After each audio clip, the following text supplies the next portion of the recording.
너는 방도를 베푸며 공의로 판결하며 대낮에 밤같이 그들을 지느며 쫓겨난 자들을 숨기며 도망한 자들을 발각되게 하지 말며 나의 쫓겨난 자들이 너와 함께 있게 하되 너 모압에 멸절하는 자 앞에서 그들에게 피할 곳이 되라. 대저 토색하는 자가 망하였고 멸절하는 자가 그쳤고 압제하는 자가 이 땅에서 멸절하였으며 다윗의 장막에 인자함으로 왕위가 굳게 설 것이요 그 위에 앉을 자는 충실함으로 판결하며 정의를 구하며 공의를 신속히 행하리라. 아멘. 네, 함께 읽으신 본문 말씀을 가지고 하나님은 당신을 포기하지 않으십니다 라는 제목으로 말씀을 전하고자 합니다. 하나님은 당신을 포기하지 않으십니다. 네, 오늘 본문 말씀 이사야 16장은 15장에 이어 모압이라는 나라에 대한 예언하는 내용입니다. 하나님이 잘 나간다고 교만한 모압을 심판하시겠다는 내용입니다. 내용은 이렇게 시작합니다. 잘 나가던 모압 백성들이 한순간 피난민이 됩니다. 적들이 쳐들어와서 모압을 점령했기 때문입니다. 그래서 모압 사람들은 남유다에게 도움을 청합니다. 3절 말씀인데 제가 조금 쉽게 쓰여진 새 번역 성경으로 읽어드리겠습니다. 그들이 유다 백성에게 애원한다. 우리를 위하여 중재하여 주십시오. 뜨거운 대낮에 시원한 그늘을 들이운 나무처럼 우리가 그대의 그늘에 쉴 수 있도록 보호하여 주십시오. 아무도 해치지 못할 곳으로 숨겨 주십시오. 피난민들은 자신들을 숨겨달라고 요청하는 겁니다. 조공을 보낼 테니 제발 우리 좀 숨겨달라고, 제발 좀 살려달라고 요청하고 있습니다. 사실 모압이란 나라는 나름 잘 나가는 나라였습니다. 구약성경 룻기에서 룻과 나오미 가족이 유다 땅이 흉년이 되자 이주한 땅이 모압이었을 정도로 풍요롭고 좀 잘 나가는 땅, 또 군사적으로 강한 나라였다고 합니다. 그러나 이렇게 잘 나가던 모압이 오늘 본문에선 피난민이 되었습니다. 유대에게 도움을 요청할 정도로 보잘것없는 나라가 되었습니다. 왜 그랬을까요? 오늘 유다 백성의 대답에 그 이유가 나옵니다. 6절, 7절 말씀인데 제가 천천히 읽어보겠습니다. 우리가 모압의 교만을 들었나니 심히 교만하도다. 그가 거만하며 교만하며 분노함도 들었거니와 그의 자랑이 헛되도다. 그러므로 모압이 모압을 위하여 통곡하되 다 통곡하면 기랄레스의 건포도 떡을 위하여 그들이 슬퍼하며 심히 근심하리라. 뭐라고 이야기하냐면요. 모압이 교만했다고 합니다. 자기 힘만 믿고 살다 하나님을 거스렸습니다. 예레미야서에 보면 모압이 교만하고 거만하여 이스라엘 백성을 괴롭게 했다고 합니다. 나아가 오늘 본문 16장 12절에 보면 모압이 그 산당에서 피곤하도록 봉사하며 기도할지라도 소용없다라는 내용이 나오는데 하나님이 아닌 우상까지 섬겼다는 겁니다. 이러한 교만 때문에 잘 나가던 모압이 하나님께 심판을 받습니다. 피난민이 되어서 유다 백성에게 숨겨달라고 도움을 요청할 만큼 초라한 나라가 되었다는 겁니다. 성경을 보면 대부분의 나라가 교만으로 인해 무너집니다. 당시 북이스라엘로 비롯한 여러 많은 나라를 다스렸던 아수르도 그랬습니다. 절대 무너질 것 같지 않았던 아수르도 교만 때문에 무너졌습니다. 바벨론도 그렇습니다. 남유다를 비롯해 대부분의 나라를 다스렸던 바벨론도 교만으로 인해 무너졌습니다. 하나님 없이도 잘 살 수 있다는 교만, 하나님이 아닌 다른 것을 의지하는 교만, 하나님이 만든 백성을 힘이 세다는 이유로 괴롭히는 교만. 이 교만은 결국 하나님의 심판을 받게 한다는 겁니다. 아담과 하와가 선악과를 따먹은 이유도 그렇습니다. 그 안에 교만이 있었습니다. 뱀이 하와에게 이야기한 내용이 뭐였나요? 너희가 선악과를 먹으면 하나님같이 된다라는 말이었습니다. 하나님 없이도 잘 살 수 있다는 교만, 내가 하나님이 되어 내 맘대로 살겠다는 그 교만이 선악과를 먹게 한 겁니다. 심판을 받았다는 거죠. 우리에게도 그렇습니다. 우리 안에 있는 교만이 우리를 죄인되게 합니다. 변치 않은 하나님이 아닌 변하는 돈을 의지하며 매일매일 무너지는 우리의 마음을 보고 이기적인 욕심 속에 전쟁과 분쟁이 일어나는 세상을 봅니다. 두려움 하나 없이 다른 사람을 못 살게 구는 내 모습을 보기도 합니다. 하나님 없이 잘 살 수 있다는 교만, 하나님이 아닌 다른 걸 의지하려는 교만, 내가 하나님이 되어 내 마음대로 살려고 하는 교만이 우리를 죄인되게 한다는 겁니다. 심판받게 된다는 거죠. 하지만 하나님은 이렇게 교만한 우리에게, 죄인된 우리에게 돌이킬 기회를 주십니다.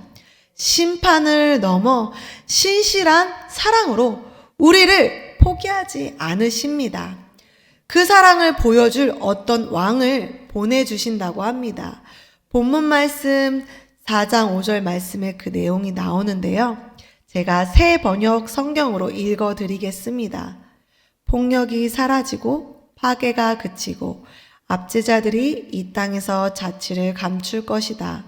다윗의 가문에서 왕이 나와 신실한 사랑으로 그 백성을 다스릴 것이다.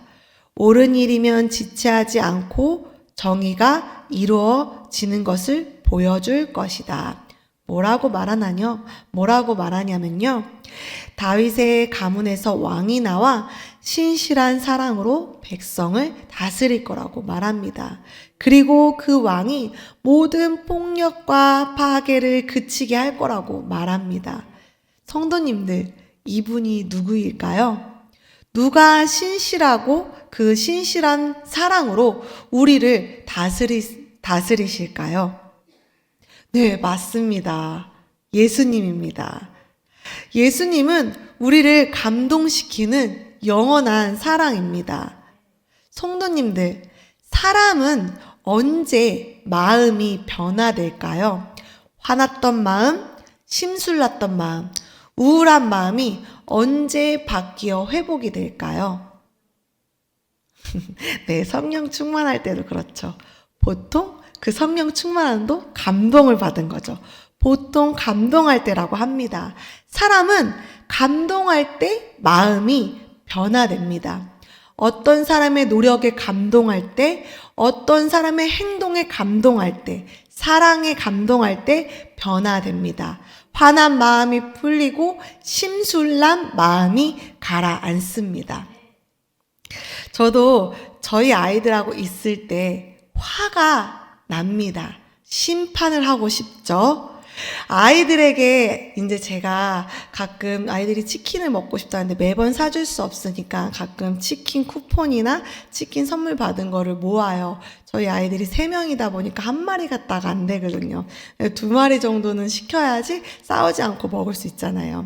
그래서 이제 제가 그 쿠폰을 다 모아서 그럼 오늘 치킨 시켜줄게 하고 치킨을 2마리나 시키고 막 치즈볼도 시켜서 잔뜩 시켜서 애들한테 먹자 하고 딱 불렀는데 첫째랑 막내랑 싸우는 거예요. 6살 차이가 나는데 지금 이제 대학교 수시 보고 있는 그 아이와 초등학교 애랑 치열하게 전쟁이 일어난 거죠. 그래서 제가 그거를 막 말리고 막 너네가 도대체 왜 싸우니 하다 보니까 제가 화가 났어요. 화가 나서 이 화가 풀리지 않아서 치킨이 먹고 싶지 않은 거예요. 그래서 야 니네끼리 먹어! 그러고 제가 방에 들어갔어요. 근데 방에 들어가는 그 순간에 둘째가 그래도 엄마 닭다리는 드세요! 이러는 거예요. 그래서 됐어 안 먹어! 이러면서 방문을 쾅 닫고 제가 이제 들어갔죠. 그래가지고 방에 들어가서 그러면서 제가 막 승질이 막 나는데 근데 갑자기 누가 똑똑똑 그래요. 아 왜? 이랬더니 둘째가 문을 쓱 열면서 엄마 드세요 이러는 거야. 안 먹어. 그랬더니 그래도 들어와요. 그러더니 그 포크에 치킨볼이 꽂혀 있는 거예요. 그래서 엄마 드세요 이러는 거예요. 아, 안 먹어. 그랬더니 이건 뜨거울 때 먹어야지 맛있어요. 이러는 거예요. 그래서 제가 그 마음을 보니 가라앉고 풀리고 변화되었습니다.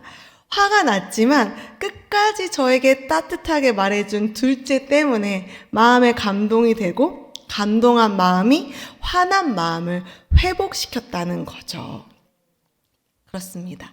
예수님이 보여준 사랑이 그렇습니다. 교만한 우리를 감동시키는 사랑입니다. 교만한 우리를 돌이키시는 사랑입니다. 교만하여 제멋대로 살다 보니 늘 마음이 불안함이 있던 우리에게 이젠 내가 널 돌봐줄게. 내가 너와 함께 할게. 라고 말씀하시는 사랑입니다. 예수님은 이 땅에 오셔서 폭력으로 다스리지 않으셨습니다. 가장 연약한 사람들과 함께 하셨고 힘으로 로마를 무너뜨린 것이 아니라 자신의 목숨을 바쳐 사랑을 보여주셨습니다. 가장 위대한 신이 가장 연약한 모습으로 사랑으로 보여주셨습니다. 우리를 짓밟는 심판이 아니라 우리를 품어주신 사랑을 보여주신 것입니다. 이 사랑이 있기에 교만한 우리는 돌이킬 수 있습니다. 아, 이렇게 교만한 우리도 짓밟지 않고 받아주시는구나. 감동하며 다시 하나님의 자녀로 살아갈 수 있는 겁니다. 모압에게도 그랬습니다. 지금 비록 교만하여 심판받는 모압이지만 하나님은 모압도 하나님께 예배하게 될 거라고 말씀하십니다. 교만한 모압도 결국 하나님께 돌아오게 하신다는 말입니다. 우리에게도 그렇습니다. 하나님은 교만한 우리를 돌아오게 하십니다. 자신의 목숨까지 바쳐 감동시키는 사랑으로, 그럼에도 받아주시는 사랑으로 돌아오게 하십니다. 제멋대로 살다가 방황하고 있는 우리의 삶에 영원히 함께 하신다고 하는 사랑으로, 변하는 돈과 명예를 의지하며 늘 불안해하고 있는 우리의 삶에 변하지 않고 사랑하시는 사랑으로 우리를 돌아오게 하십니다. 우리 모두가 교만한 우리를 돌이키시고 감동하시는 하나님의 사랑 안에서 죄인이 아닌 하나님의 자녀로 살아가시기를 소망합니다. 어떻게 하면 우리를 돌이키시는 하나님의 사랑 안에서 계속 살아갈 수 있을까요? 어떻게 하면 교만한 우리가 늘 하나님의 사랑 안에서 살아갈 수 있을까요? 그건 주신 분이 누구인지 기억하며 사는 겁니다. 주신 분 기억하며. 우리에게 생명을 주시고 우리에게 먹을 것과 입을 것을 주신 하나님을 늘 기억하며 살아야 한다는 겁니다. 본문에 보면 모압이 여름 실과와 포도원에 대한 이야기가 나옵니다. 즐거움과 기쁨이 가득했던 포도원, 기름진 밭이 모압을 노래하게 했다. 즐거운 소리가 넘쳐나게 했다고 나옵니다. 하지만 모압은 이 모든 걸 한순간에 잊어버렸다고 합니다. 더 이상 즐거운 소리가 없다고 합니다. 왜냐하면 앞의 이야기처럼 교만했기 때문입니다. 자신들이 잘나서 뛰어나서 이렇게 됐다고 생각하는 겁니다. 주신 분을 기억하지 않았다는 거죠. 성경에 나온 모든 인물이 그렇습니다. 성경에 나온 교만한 인물이 누구죠? 솔로몬이 그랬죠. 1000번을 드릴 정도로 하나님만 의지했던 사람이 유명해지고 부유해지다 그 능력이 자기 능력이라고 생각했습니다. 그래서 어떻게 되었나요? 교만해서 결국 마지막에 심판을 받게 되었습니다. 하지만 다윗은 달랐습니다. 늘 다윗은 돌아왔습니다. 하나님을 의지했습니다. 도망자 신세에서 벗어나 왕이 되었을 때도 하나님을 의지했고, 나라가 강성하게 잘 나갔을 때도 하나님을 의지했고, 심지어 자신의 교만함으로 인해 죄를 지었을 때도 다시 돌아와 하나님을 의지했습니다. 주신 이가 누구인지 늘 기억하며 살았다는 겁니다. 우리도 그래야 합니다. 주신 이가 누구인지 기억하며 살아야 합니다. 우리에게 생명을 주신 분이 누구인지, 우리에게 먹을 것과 입을 것과 모든 것을 주신 이가 누구인지, 우리의 영혼을 구원하신 분이 누구인지 기억하며 살아야 합니다. 그렇게 될 때 교만한 우리가 다시 한번 하나님 앞으로 돌아올 수 있습니다. 제멋대로 사는 것이 아니라 하나님이 이끄시는 삶으로, 하나님의 영원한 삶으로 감동하며 삶을 살아갈 수 있는 겁니다. 사랑하는 성도님들, 우리가 교만할 때가 참 많습니다. 잘 나가던 모압이 교만했던 것처럼, 내가 괜찮아 보이는 것처럼, 또 내가 잘 나간다는 이유로 하나님 없이, 우리도 모르게 하나님 없이 살아갈 때가 있습니다. 하지만 하나님 없는 삶은 불안합니다. 우리의 삶을, 우리의 길을 인도해 줄 사람이 없기 때문입니다. 변하는 돈, 명예를 붙잡고 살기엔 불안정합니다. 그래서 하나님은 교만에 빠져 불안한 삶을 사는 우리를 위해 이 땅에 오셨습니다. 교만한 우리도 받아주시는 사랑으로, 우리를 감동시키는 사랑으로 예수님을 보내주셨습니다. 힘이 아닌 목숨을 바친 사랑으로 우리와 함께 하셨습니다. 우리는 이 사랑이 있기에 죄인이 아닌 하나님의 자녀로 살아갈 수 있습니다. 이 사랑에 교만했던 모압도 결국 하나님을 찬양하는 나라로 바꾸신다는 말씀을 하셨습니다. 우리가 교만이 아닌 하나님의 사랑 안에 거하기 위해 주신 이를 기억하며 사시길 바랍니다. 우리의 생명을 주신 분, 우리의 먹을 것과 입을 것을 허락하신 하나님, 그 하나님을 늘 의지하며 사시기를 바랍니다. 그렇게 될 때 우리가 죄인이 아닌 하나님의 자녀로 살아갈 수 있습니다. 교만을 벗어나 하나님을 찬양하는 삶을 살아갈 수 있습니다. 우리 모두가 교만을 벗어나 하나님의 사랑 안에 거룩한 자녀로 살아가시기를 주님의 이름으로 소망합니다. 하나님 감사합니다. 우리가 작은 것에도 교만하지 않도록 우리를 하나님을 기억하는 삶을 살게 하여 주시옵소서. 하나님, 우리가 순간순간 교만해질 때가 있습니다. 하나님이 주신 것인데, 하나님이 우리의 자녀를 여기까지 키워주셨는데 우리가 키운 것처럼 교만할 때가 있습니다. 하나님이 주신 물질, 하나님 내 힘으로 일구었다고 교만할 때가 있습니다. 하나님이 주신 가정 내 힘으로 일궜다고 교만할 때가 있습니다. 내가 하나님께 열심히 기도했다고 아버지 교만할 때가 있습니다. 그 교만함 모두 내려놓고 늘 겸손함으로 주신 이가 하나님인 것을 기억하며 나아가게 하여 주시옵소서. 그럴 때 하나님의 따뜻한 사랑으로 늘 겸손하게 주님을 바라보며 늘 하나님을 찬양하는 우리 모두가 되기를 간절히 소망합니다. 하나님, 우리의 모든 삶의 문제 주께서 아십니다. 주님께서 해결하실 것을 믿으며 겸손한 마음으로 신뢰하며 나아갈 때 하나님께서 모든 것을 해결해 주실 것을 믿습니다. 그 하나님을 믿고 신뢰하며 기다리며 기도하며 겸손한 마음으로 늘 나아갈 수 있도록 오늘 하루도 은혜를 허락하여 주시옵소서. 하나님께 낸 헌금 가운데도 은혜를 내려 주시옵고 우리의 연약한 육체와 마음과 생각과 모든 것을 치료해 줄 그 하나님을 믿고 의지하며 예수님의 이름으로 기도드립니다. 아멘.